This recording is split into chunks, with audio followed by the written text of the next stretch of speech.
حضور صلی اللہ علیہ وسلم نے فرمایا اللہ تبارک و تعالی ہر روز خانہ کعبہ کو 120 مرتبہ نظر رحمت سے دیکھتا ہے۔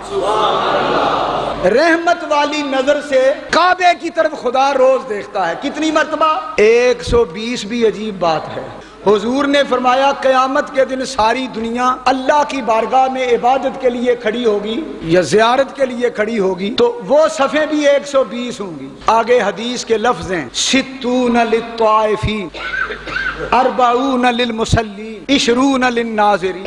اللہ تبارک و تعالی 120 مرتبہ نظر رحمت سے کعبے کو دیکھتا ہے۔ وہ جب اس کی نظریں متوجہ ہوتی ہیں کعبے کی طرف 120 نظریں تو 60 نظر رحمت 60 مرتبہ نظر رحمت طواف کرنے والوں پر ڈالتا ہے۔ 40 مرتبہ جو خانے کعبے میں نماز پڑھتے ہوتے ہیں ان کو اللہ نظر رحمت سے نوازتا ہے، اور 20 مرتبہ ان پر اللہ نظر رحمت کرتا ہے جو دور بیٹھ کے یا کھڑے ہو کے کعبے کو دیکھ رہے ہو۔